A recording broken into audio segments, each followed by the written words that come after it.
সুপ্রভাত বন্ধুরা, কেমন আছো তোমরা সবাই? আমাদের গল্পকথার নতুন আরও একটি ভিডিওতে তোমাদের সকলকে জানাই স্বাগতম। আশা করছি তোমরা সকলে খুব ভালো আছো, সুস্থ আছো, আর আমরাও বেশ ভালো আছি। আর আজকের দিনটা ছিল হচ্ছে বুধবার, আর এখন মোটামুটি বাজে ওই সকাল 7টার মতো। তো আজকের বাসি কাজ সমস্ত কমপ্লিট করেই না তারপরেই ভিডিওটা শুরু করেছি। এই কদিন ধরে যা গরম পড়েছে জানো তো, এই মানে রোদ ওঠার আগে যদি বাসি কাজগুলো কমপ্লিট না করতে পারি না, এত গরম লেগে যাচ্ছে। ওই জন্য সকাল সকাল উঠে না আগে সমস্ত কাজ ছেড়ে নিয়েছি। তারপর এই যে অভি চলে এসছে, আর সকাল সকাল বাটি করে 2-4টে বাদাম নিয়েও বসে পড়েছে। ও বাদাম খেতে এত ভালোবাসে না, দেখো যেই কানটা ধরেছি মুখটা কেমন করে দিল। ও এমনি জানো তো সচরাচর রেগে যায় না, কিন্তু কান ধরলেই এত খুঁচে যায় না, মানে কান ওকে মানে কি বলবো, মানে মুলতেও হবে না, জাস্ট ওকে কানটা টাচ করতে হবে, বেচারা খুঁচে লাল হয়ে যায়। তো যাই হোক, নিচের কাজ সেরে এই যে চলে এসেছি ওপরে। এখন ঘরের জানলা দরজাগুলো না আগে খুলে দিচ্ছি। আর জানো তো এই গরমকালে আমার সব থেকে কষ্টের কাজ হচ্ছে দুটো, এক হচ্ছে ঘরটা ঝাঁট দেওয়া, এক হচ্ছে ডাস্টিং করা। তার একটাই কারণ এই দুটো কাজ করার সময় ফ্যান চালানো যায় না। আর আমার এতটাই কপাল খারাপ, এই গরমের মধ্যে ঘাম মুচ্ছি, সব করছি, তবুও জানো তো চাদরটাকে রাত্রে নিতেই হচ্ছে। আমি না মাঝে দেখেছি 2 দিন নেইনি, এত কাশি হচ্ছিল না, মাঝরাতে উঠে আবার চাদর নিয়ে তারপর শুতে হয়েছে। আর যেহেতু সদ্য কাশিটা ঠিক হয়েছে না, তো সেই জন্য বলতে পারো ইচ্ছা থাকলেও এসি চালাচ্ছি না, কারণ তাহলে আমার নিজের কষ্ট আরও বাড়বে। একদম পুরোপুরি ওকে হই, তারপরেই আবার সব কিছু করবো। তো এইদিকে দেখো এখন বিছানার চাদরটাকেও টান করে পেতে নিচ্ছি। জানো তো এই বিছানার চাদরটা পেতেছি অনেক দিন হলো, এইবার একে তুলে কাচতে হবে, কিন্তু জানো তো আমার চাদরটা একদম তুলতে ইচ্ছা করে না। তার একটাই কারণ, এই রকম সাদা চাদর না আমার কাছে একটাও নেই, এইটাই আমার কাছে ফার্স্ট।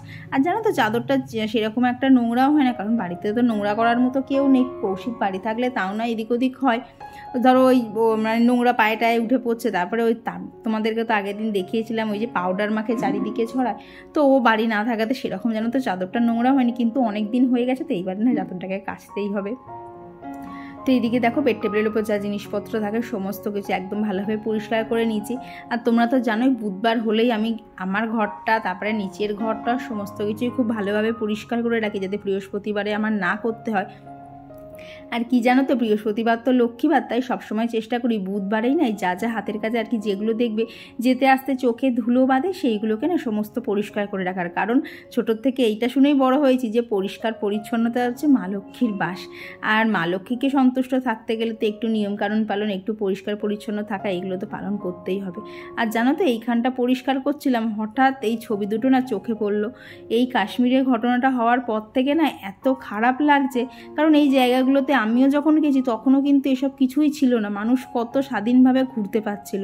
তারপরে এই দেখো এই যে শিকারা, এইগুলো না হাতে নিলে কেমন একটা লাগছে, যে যারা মানে যেসব মানুষগুলোর সাথে এই ঘটনাগুলো ঘটেছে তারাও তো ঘুরতে গেছিলো, তাদেরও তো কথা ছিল অনেক সুন্দর স্মৃতি নিয়ে বাড়ি ফিরে আসার, কিন্তু দেখো ভাগ্যের পরিহাসে কী থেকে কি হয়ে গেল। এই জন্যই বলে বিপদ কখনো বলে কয়ে আসে না, কারণ তারা তো জানে না যে তাদের সাথে এইরকম ঘটবে। কিন্তু আবার দেখো এই বিপদের মাঝখানে কেউ কিন্তু আগে ফিরেও এসেছিল।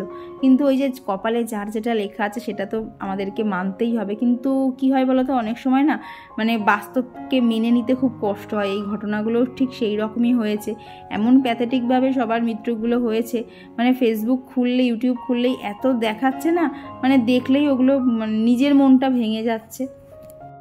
তো এদিকে দেখো কথা বলতে বলতে অনেকটাই ডাস্টিংয়ের কাজ হয়ে গেছে, এখন বাদ বাকি যেটুকু আছে সেটুকু গিয়ে শেষ করি। আর বললাম না সকালবেলা করে এগুলো না করলে না পরের দিকে আর করতে ইচ্ছা করছে না। আর আমার এই ঘরটাতে 12টার পর থেকে যা গরম হচ্ছে না, এই গরম প্রায় সন্ধ্যে 7টা-8টা অবধি থাকছে। আর জানো তো দুপুর করে এমনিতেও যদিও মানে এসি নাও চালাই না, ফ্যানের হাওয়াটা এত গরম থাকছে না, খাট থেকে শুরু করে বিছানা বালিশ সবই গরম হয়ে যাচ্ছে। তো এইদিকে দেখো এখন মানে ঘরটা পুরোপুরি ক্লিনিং করা হয়ে গেছে, এখন এই দিকটাও ভালো করে পরিষ্কার করে নিচে। আর জানো তো যেতে আসতে মাছগুলোকে দেখতে এত ভালো লাগে না, ওদেরকে তো এবার খুব যত্নে রাখছি, এখন দেখি কতদিন লাস্টিং করে। আমার গত ভিডিওতে ঘরকন্যা সুস্মিতা থেকে দিদিভাই লিখেছো ঘরের যে পিতাম্বরী পাউডার কিনে রাখতে এমন কিছু দাম না 40 থেকে 45 টাকা মতো পড়বে, রান্নার বাসনপত্র এমনকি ঠাকুরের বাসন মাজতেও পারবে, যেদিনকে পিসি আসবে না একটুখানি নিয়ে কড়াই মাজবে, দেখবে চকচক করবে রূপোর মতো। আর জানো তো এই ব্যাপারটা না আমিও জানি, আমার শাশুড়ি মা ইউজ করতেন, কিন্তু না মার হাতে কী সব ঘা ঘা টাইপসের না হয়ে গেছিলো, হাতে ঠিক না, নখের কর্নারগুলোতে। তো তারপর থেকে না মা আর ইউজ করতো না, সেইটা দেখার পর থেকে আমিও ওইদিকে আর ঝুঁকি না। আর বলছো পুজোর বাসন আমি তেঁতুল দিয়েই মেজে নেই। আর যখন একান্তই থাকে না তখন যে ভিমবার আছে, ভিমবার দিয়ে মাজলেও কিন্তু অনেকটাই চকচক করে। হ্যাঁ, তবে তেঁতুলের মতো অত সুন্দর চকচক করে না। তো এই জন্যেই না আমি পিতাম্বরীটা ইউজ করি না। আর পিসি তো ধরো মাঝখানে 1 দিন 2 দিন আসে না, 3 দিনের দিন তো আবার চলেই আসে, অসুবিধা হয় না। তো আজকে তো বুধবার, তাই জন্য দেখো সিঁড়িটাও কিন্তু ভালোভাবে ঝাঁট দিয়ে নিয়েছি। তবে আজকে পিসি তো এসে ঘর মোছার কথা আছে, তাই ভাবলাম যে ভালো করে ঝাঁটটা দিয়ে রাখি, তাহলে পিসির একটু মুছতে সুবিধা হবে। কিন্তু এই যে তোমাদেরকে এক্ষুনি কথাটা বললাম, শেষের দিকে গিয়ে দেখো মানে আমার নিজেরই কপাল চাপড়াতে ইচ্ছা করছিল। তো যাই হোক, নিচের কাজ ছেড়ে এই যে এখন গাছ কাটাকে চলে এসেছি স্নান করাতে। বাপি তো সকালবেলা একবার করে জল দিয়েই যায়। তারপর দেখো আমি জল দিয়ে কিন্তু শুধু গাছ না, টব, তারপরে টবের চারপাশের যে জায়গাগুলো সমস্ত কিছু ভিজিয়ে দিয়ে যাচ্ছি। দেখবে যখন প্রচণ্ড গরম লাগে, আমাদেরও তো চোখ মুখ ধুলে একটুখানি ভালো লাগে না জল দিয়ে, তো এখানে গাছগুলোকেও সেইভাবেই ব্যবস্থা করার চেষ্টা করছি। তো ওদিকে ছাতেরগুলো করে এসে এবার এখন ঘরের গাছ কটাকে জল দিয়ে নেবো। এত গরম লাগছিল না, ছাদ থেকে এসে মনে হচ্ছিল কিচ্ছু না, আমি চুপচাপ ফ্যানটা চালিয়ে শুয়ে পড়ি। কিন্তু সকালবেলা কি আর শুয়ে পড়লে হয়, ভীষণ কষ্ট হচ্ছিলো জানো। আজকে ছাদ থেকে এসে এই দেখো ফ্যানের নিচে আমি খানিকক্ষণ দাঁড়িয়েই নিলাম, মানে দম বন্ধ লাগছিলো।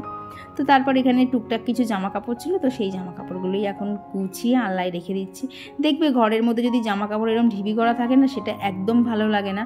আর এগুলো কিন্তু একটা সংসারে বলতে পারো নেগেটিভিটিও নিয়ে আসে, যে সময়ের কাজ সময় না করে সেগুলোকে ফেলে রেখে দেয়, যে আজকের কাজ কালকে, কালকের কাজ পরশু করা। তবে মাঝে মধ্যে এদিক ওদিক হয়ে যায়, কারণ সবসময় তো শরীরটা সমান দেয় না। তবে শরীর যখন দেয় আমি কিন্তু কিচ্ছু কাজ ফেলে রাখি না, সব টুকটুক করে ফেলি। এই তো যেমন ধরো পিসি আসছে না, আমাকে তো সমস্ত কাজই করে নিতে হচ্ছে, নিজেরগুলোও করতে হচ্ছে, আবার পিসি যে কাজটুকু করে দেয় সেটাকেও করতে হচ্ছে।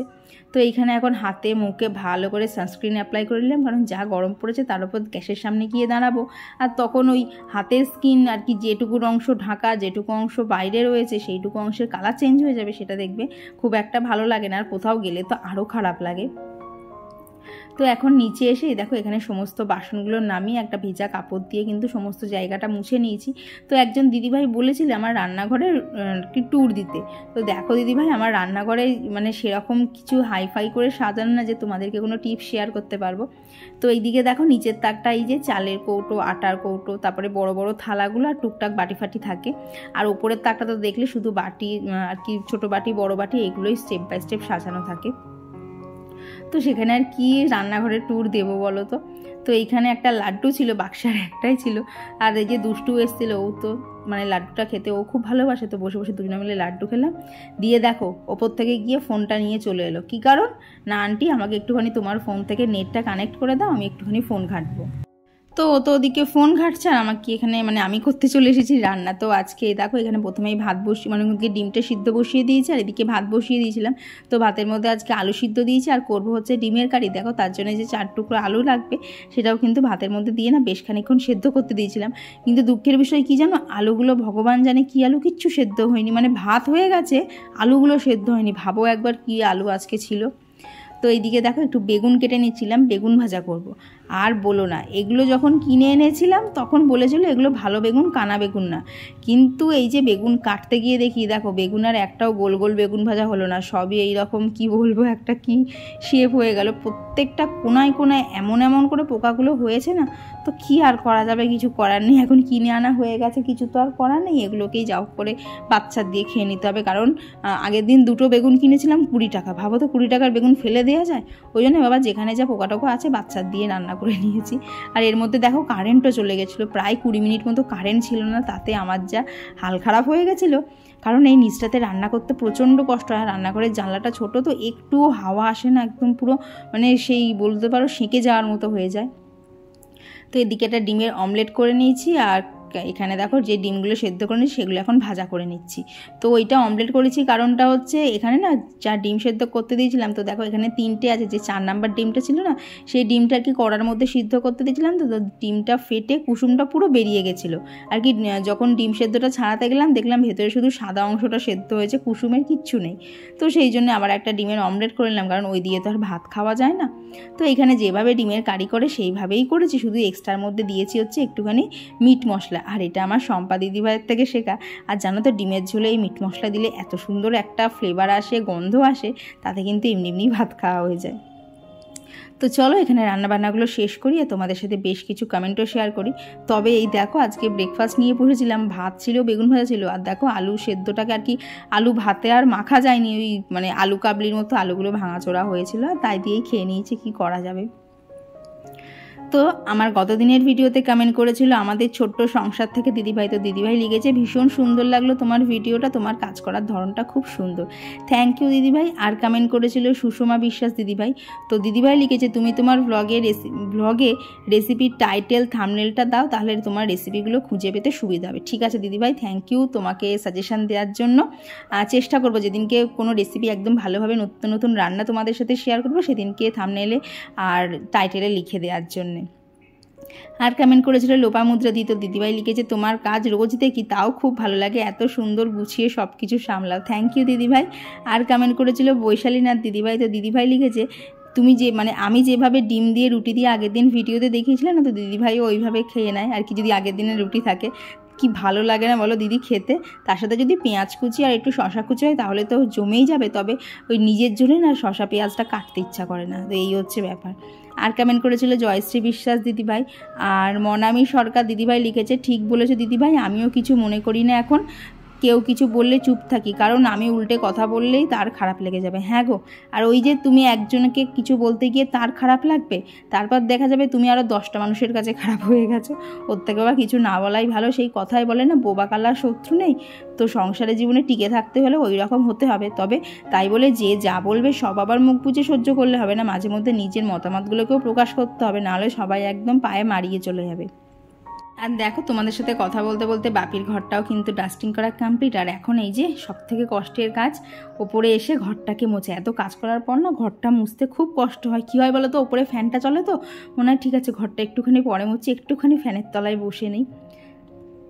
তো এদিকে দেখো ঘরটা মুছে নিচ্ছি, তো আমি তো খুব আনন্দেই ছিলাম যে আমার এখন ঘরটা মোছা হয়ে গেলে স্নান করে পুজো দিয়ে নেব, খুব নাচতে নাচতে কাজগুলো করছিলাম যে আর একটুখানি কাজ বাকি আছে তাহলেই আজকের মতো শেষ।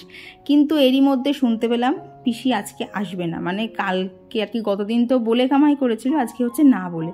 তো যথারীতি নিচে আমি বাসন সব জড়ো করে রেখে এসেছিলাম, এই ঘরটার মোছার পর গিয়ে আবার আমাকে সমস্ত বাসন মাজতে হয়েছে, প্লাস নিচের ঘর মুছতে হয়েছে। মানে আনন্দটা যে কীভাবে চট করে নিরানন্দে আমার পরিণত হয়ে গেল কি আর বলবো। তো আর আমার গত ভিডিওতে কমেন্ট করেছিল মৌ লাইফস্টাইল থেকে দিদিভাই, বৈশাখী পাল দিদিভাই, পম্পি পাল দিদিভাই আর অর্পিতা চক্রবর্তী দিদিভাই লিখেছো যে বিড়ালকে আর কি জুতো দিয়ে ওইভাবে পায়ে, মানে বিড়ালের গায়ে পা দিতে নেই। কি বলতো, ওই বিড়ালটা না আমার জুতোটা নিয়েই খেলছিল আর কি, ও না দাঁত দিয়ে হালকা করে কামড়াচ্ছিল, তো এবার যতই হোক রাস্তার বিড়াল তো ওই জন্য না ওর দিকে পায়ে আর কি জুতোটা এগিয়ে দিয়েছিলাম যে বাবা তুই জুতোতে কামড়া, আমার পাটাকে বাদ রাখ। তো এইদিকে দেখো সমস্ত জানলা দরজা এখন বন্ধ করে দিয়েছি, যা রোদ ঢুকছিল দিয়ে মাছের অ্যাকোরিয়ামের একটা কাপড় চাপা দিয়েছি। আর এতে জানো তো মাছের অ্যাকোরিয়ামের জলটা বেশ ভালো ঠান্ডা থাকছে, আর মাছগুলোও একটুখানি স্বস্তি পাচ্ছে। আর বললাম না এক ঢিবি বাসন মাছ ধরেছিল, তো দেখতেই তো পাচ্ছ কত বাসন জমে গেছে আর কি, গতকাল রাত থেকেই ছিল। তো এখন এই যে সমস্ত বাসন আমাকে মাজতে হবে। তো আর গত ভিডিওতে কমেন্ট করেছিল বন্দি পাখি থেকে দিদিভাই, পুষ্পা জয়স্তারি ব্লগ, সুমনা কর মিউজিক্যাল থেকে দিদিভাই লিখেছে নিজের মতো গুছিয়ে সংসার করো, ঠাকুর তোমার প্রতি এত ভক্তি বিশ্বাস ঠিকই পথ দেখাবে। জানি না গো, এখনও অনেকগুলো সমস্যার মধ্যে আছি, জানি না ঠাকুর কবে উদ্ধার করবে। মাঝে মধ্যে কী করি বলো তো, যে ঠাকুরের ওপর ছেড়ে দেই, ঠাকুরকে গিয়ে বলি নাও তোমার ওপর ছেড়ে দিলাম, তুমি হয় আমায় মানে এর থেকে বাঁচাও, নাহলে এমন কিছু করো যাতে আমাকে আর এর মধ্যে থাকতে না হয়।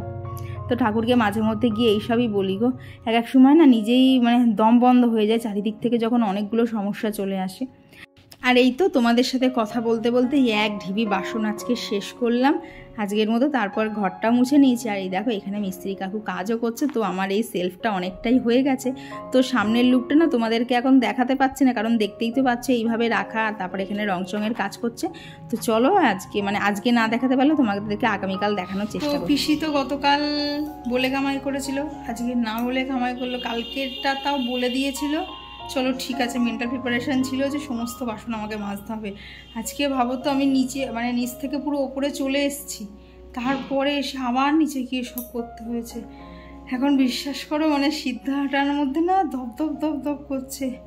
আবার জানি না পিসি আবার কবে আসবে, কালকে আদৌ আসবে কি না, কার মধ্যে কালকে আবার বৃহস্পতিবার, আজকে চলো বুধবার পুজো করতে বেশিক্ষণ সময় লাগবে না, অতটা কোনো অসুবিধা হবে না, বাট বৃহস্পতিবার হলে বাবা আমি তো ভাবতেই পারছি না কী হয় বলো। তাই তোমাদেরকে আগেও বলেছি যে একটানে উপর নিচটা মুছতে খুব কষ্ট হয়, তবে আজকে ওপরটা মোছা হয়ে গেছিলো, জাস্ট নিচটা মুছে এলাম, তবে সেগুলো আর শেয়ার করতে পারলাম না কারণ দেখলে তো ওখানে কাজ হচ্ছে, আর কি জানি বাইরের লোকেশনে না ভিডিও করতে স্পেশালি স্ট্যান্ড নিয়ে না কেমন যেন একটা লাগে, তো সেই জন্যে ওই বাসন টাসন মাজাবতি করেছিলাম, তারপরে ঘরটার মুছেই উপরে এলাম। আর ঘড়ির কাঁটায় বাজে হচ্ছে কটা, 1:30 বাজে।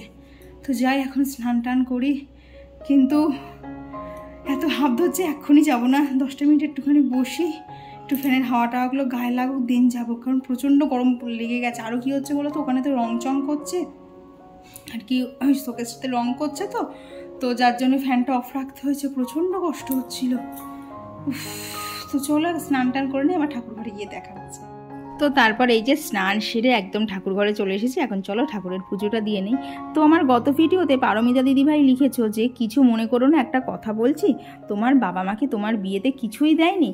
তো দিদিভাই সত্যি কথা বলতে কমেন্টটা জানো তো আমার একটু খারাপ লেগেছে, ব্যাপারটা তা না, তার কারণ হচ্ছে কৌশিকদের বাড়ি থেকে আমাদের বাড়ির ওপর কোনো প্রেশার ছিল না যে বিয়েতে মেয়েকে এই জিনিসপত্র দিতেই হবে। আমার শাশুড়ি মা গিয়ে শুধু বলেছে যে আমার বাবা মাকে বলেছিল যে আপনার মেয়েকে এক কাপড়ে বাড়িতে আমাদের বাড়ি পাঠিয়ে দিন। তো সেই জায়গায় দাঁড়িয়ে বুঝতেই পারছো যে সেখানে আমাদের মধ্যে দেয়া থোয়া সেরকম কোনো চাপ ছিল না। তো আমার বাবার পক্ষে যতটুকু সাধ্য হয়েছে আমাকে সাজিয়ে গুছিয়ে শ্বশুরবাড়ি পাঠিয়েছে, আর বিশ্বাস করো এতে আমি খুশি। এই নিয়ে আমার মনে কিন্তু কোনো আক্ষেপ নেই যে কেন এটা দিল না, ওটা দিল না, সেটা দিল না। তো এইদিকে দেখো, ওদিকে তো দেখলে সেলফ হচ্ছে, এদিকে আর একটা শোকেসও না রং করানো হচ্ছে। তোমাদের সাথে আবার অনেকক্ষণ পরেই দেখা হচ্ছে, এখন বাজে হচ্ছে 6টা মতো। হ্যাঁ নিচে দেখে এলাম ঘড়ি 6টা 1 বাজে, 6টা 1 বাজে। তো এই দেখো এখানে জল ভরতে দিয়েছি, এখন গাছ কটাতে জল দেবো। মাটিগুলো দেখো একদম পুরো শুকিয়ে খটখটা হয়ে গেছে, গাছগুলো বলছে তোরা একটুখানি বাদে জল খা, আমাকে আগে একটুখানি জল দে। আজকে গরমও ছিল বিভৎস, আমি দুপুরবেলা যেই শুয়েছি না, এতক্ষণ শুয়েই এপাশ ওপাশ করছিলাম, কি বলবো পিঠটা পুরো গরম হয়ে গেছে। ভাবছি জানো তো রাতে একটু এসি চালাবো, সেরকম হলে খুব বেশি হলে 8 ঘন্টা চালাবো, দিয়ে একটা চাদর মুড়ি দিয়ে শুয়ে পড়বো। বিছানাটা ঠান্ডা না হলে ঘুমবো কী করে, না ঘুমোলে কালকে উঠে কাজ করবো কী করে, তার মধ্যে কালকে হচ্ছে বৃহস্পতিবার, এমনিই কাজ বেশি। আর যে মিস্ত্রি কাকু তখন দেখছিলেন না রং চং করছিলো, কাজ করছিলো, তো কাকু বলেছে কাল 7টার সময় আসবে। তো কাকু যদি 7টায় কাজে ঢুকে, তো যথারীতি আমাকে তার আগে উঠে অন্তপক্ষে বাসি কাজ তো আর কি ওইখানের কাজ তো সমস্ত কমপ্লিট করে গোপালতলাটা তো কমপ্লিট করতে হবে। যতই হোক দেখবে একটা বাইরের লোক যদি কাজ টাজ করে না, সেখানে ফ্রিভাবে কাজ করা যায় না। তো এই হচ্ছে ব্যাপার, বাড়িতে একটা নতুন জিনিস হওয়ার কথা ছিল, কিন্তু ভাগ্য চক্রে 2টো নতুন জিনিস হচ্ছে, একটা পুরনো, সেটাকে একটুখানি নতুন গেট আপ দেওয়া হচ্ছে। তো চলো এখন আগে গাছের জলটা দিয়ে নিই, তারপর এখন যাবো হচ্ছে নিচে যাবো, সন্ধে দেবো। তবে আজকে সেই ভিডিওগুলো করবো না, কারণ সন্ধে দেওয়ার ওখানেই আজকে আমার লাগবে হচ্ছে প্রায় সব ঠাকুর নামিয়ে তুলতে 1 ঘন্টা, বা যদি ভিডিও করি সেটা 1.5 ঘন্টায় পৌঁছে যাবে। তো চলো আবার তোমাদের সাথে পরে দেখা হচ্ছে, এখন গাছে জল টল দিয়ে আগে সন্ধেটা দিয়ে। আর এরপর এই তো সন্ধেবেলা সন্ধে টন্ধে দেওয়া কমপ্লিট, ঠাকুরের ওখানে সমস্ত গোছগাছ করে নিয়েছি, দিয়ে এই যে রাতে রুটি করছি। আর কেন বলো তো এখন রুটিটা ছিচ্ছি, কারণ গরম গরম রুটিগুলো দেখলাম ওবি খেতে খুব পছন্দ করছিল, তারপরে জানো তো ওকে বেশি দেয়নি, কারণ ওর মা আবার রাতে ওকে খাওয়াবে, যতই হোক বাচ্চাদের ছোট্ট পেট, যদি এইসব হাবিজাবি খেয়েই পেট ভরিয়ে দেয়, তাহলে রাতে ওর মা ওকে যে খাবারটা খাওয়াবে সেটা আর ওর খাওয়া হবে না। তো তারপর এই যে ওবিকে নিয়ে সন্ধেটা কাটলো। খাওয়া দাওয়া সমস্ত কমপ্লিট, যদিও আরও অনেক আগে কমপ্লিট হয়েছে। ভিডিওটা শুরু করলাম একটু লেটে, আর কি মার সাথে বকবক করছিলাম, তারপরে হঠাৎ করে মনে পড়লো ভিডিওটা তো আর শেষ করা হয়নি। তো বাজে হচ্ছে 11:15, 11:20 হয়েছে। তো আজকে জানো তো ফাইনালি এসিটা চালালাম, জানি না গলার আবার কি অবস্থা হবে, বেশিক্ষণ চালাবো না, একটু ঘরটা ঠান্ডা করে নিয়ে না অফ করে দেবো। দুপুরবেলা এত গরম লেগেছে না, এবার দেখছি রাত্রেও যদি এরকম করেই কষ্ট করে ঘুমায়, কালকে সকালবেলা টানতে পারবো না। আবার বলছে 7টার সময় মিস্ত্রি দাদারা আসবে, তো জানি না, আমার এক সময় না ভয়ও লাগছে গলাটাকে, তো গলাটাই ভেবেছি বিছানার চাদরটা বেশ মোটা করে দিয়ে রাখবো, যদিও বেশিক্ষণ চালাবো না, অফই করে দেবো। তো চলো আজকের ভিডিওটা এখানেই রাখছি। ভিডিওটা তোমাদের কেমন লাগলো অবশ্যই জানিও, ভালো লাগলে প্লিজ একটা লাইক করে দিও। তো চলো আজকের জন্য গুড নাইট, টাটা।